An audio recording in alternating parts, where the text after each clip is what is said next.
खिल्ली उड़ाने वाली ननद। आकांक्षा की शादी किशनगढ़ नाम के गांव में धीरज के साथ हुई। घर में आकांक्षा के सास ससुर और एक ननद थी जिसका नाम था रुचि। वैसे तो घर में सब मिलजुल कर ही रहते थे, पर रुचि का स्वभाव थोड़ा अलग था। वो किसी भी व्यक्ति की कमियों की खिल्ली उड़ाती थी। एक दिन आकांक्षा और धीरज बाहर घूमने जा रहे थे। आकांक्षा ने बहुत ही अच्छी सी साड़ी पहनी थी। अरे वाह बहू, तू तो इस साड़ी में बहुत सुंदर लग रही है। थैंक यू मम्मी जी। तभी रुचि वहां आ जाती है। रुचि आकांक्षा को देखती है तो उसे उसकी साड़ी बिल्कुल भी पसंद नहीं आती। आय हाय भाभी, ये कैसी साड़ी पहनकर जा रही हो आप? बिल्कुल भी अच्छी नहीं लग रही।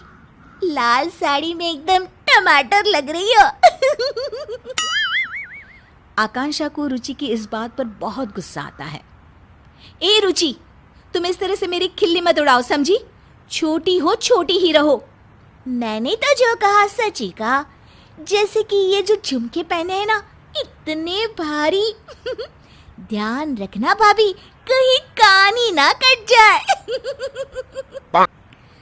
आकांक्षा ये बात सुनकर और भी गुस्सा हो जाती है। धीरज बात संभालने की कोशिश करता है। चलो आकांक्षा, फिल्म के लिए लेट हो रहा है। मुझे नहीं जाना कोई फिल्म देखने। आकांक्षा नाराज होकर अपने कमरे में चली जाती है। उसके जाने के बाद सब रुचि को डांटते हैं। रुचि, तुम्हें बिल्कुल भी तमीज नहीं है कि किससे क्या बात करनी चाहिए। बस हर किसी का मजाक उड़ाती रहती हो। मैंने क्या कहा भैया? मुझे तो सच में भाभी के कपड़ों पर हंसी आई। फिल्म देखने से ज्यादा लग रहा था जैसे किसी शादी में जा रही थी।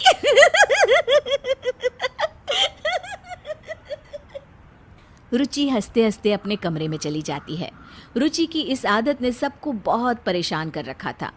उसे हर किसी का मजाक बनाने की अब तो आदत सी हो गई थी। एक दिन आकांक्षा और उसकी सास टीवी पर अपना मनपसंद कार्यक्रम देख रहे थे। तभी वहां रुचि आ जाती है। क्या आप दोनों बेकार के सास बहू के सीरियल्स देखती रहती हो? कुछ समझदारी वाले भी सीरियल्स देख लिया करो ना। हमारी मर्जी है, हम कुछ भी देखें, तुम्हें उससे क्या? भाभी, सच क्यों नहीं कहती कि इन सीरियल्स के अलावा कुछ देखने का आप लोगों के पास दिमाग ही नहीं है? रुचि हंसने लग जाती है और इतना कहकर वो वहां से चली जाती है। रुचि भी ना कभी कभी तो हद ही करती है। पता नहीं अपने आप को क्या समझती है। कोई बात नहीं मम्मी जी, कल इसकी सहेलियां आ रही है ना, उनके सामने ये बहुत समझदार बनती है। अच्छा सबक सिखाएंगी इसको। तुम सही कह रही हो बहू, सबक तो इसे सिखाना ही होगा। अगले दिन रुचि की कॉलेज की सहेलियां उसके घर आती है। उनके सामने रुचि बहुत ही अच्छे तरीके से बर्ताव कर रही होती है। मैंने प्रेमचंद की नॉवेल पढ़े हैं। कोमल, गरीबी के ऊपर उन्होंने काफी अच्छी कहानियां लिखी है। तुम्हें तो साहित्य कला की काफी जानकारी है रुचि। कल हमारे कॉलेज में साहित्य पर एक वर्कशॉप होने वाला है, तुम चलोगी ना? बिल्कुल चलूंगी कोमल। अरे राधिका, तुम तो कुछ ले ही नहीं रही हो। रुको, मैं तुम्हारे लिए कोल्ड ड्रिंक लेकर आती हूँ। अरे नहीं, मैं खुद ले लूंगी। अरे मैं ले आती हूँ ना, तुम यहीं रुको। रुचि को अपनी सहेलियों से इतने अच्छे से बातें करते देख आकांक्षा अपनी सास से कहती है, ये देखिए मम्मी जी, अपनी सहेलियों के साथ कितना अच्छा बर्ताव करती है। हाँ, बस अपने घर वालों को ही कुछ नहीं समझती। तभी आकांक्षा को एक तरकीब सूझती है।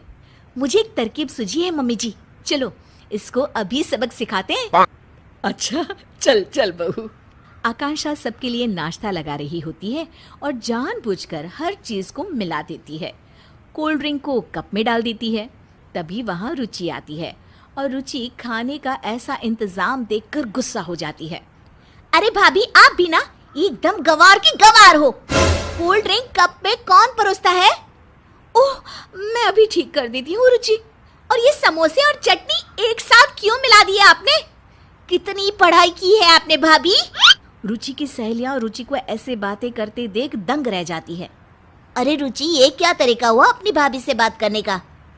रुचि अब आकांक्षा का मजाक उड़ाने लग जाती है। ये देखो, ये कोल्ड ड्रिंक चाय के कप में लेकर आई है। रुचि की सहेलियों को इस बात पर बिल्कुल हंसी नहीं आती। रुचि, हम तुम्हें बहुत अच्छी लड़की समझते थे, पर तुम ऐसी होगी हमने तो कभी सोचा भी नहीं था।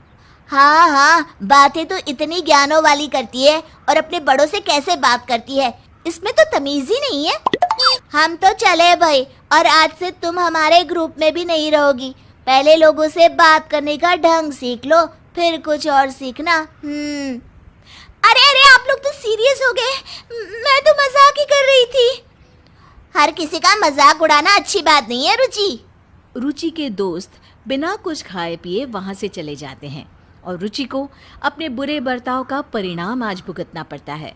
आकांक्षा और उसकी सास एक दूसरे की तरफ देखकर मुस्कुराते हैं और खुश हो जाते हैं। उस घटना के बाद रुचि सबसे अच्छे से पेश आती थी और उसने सबका मजाक उड़ाना भी छोड़ दिया।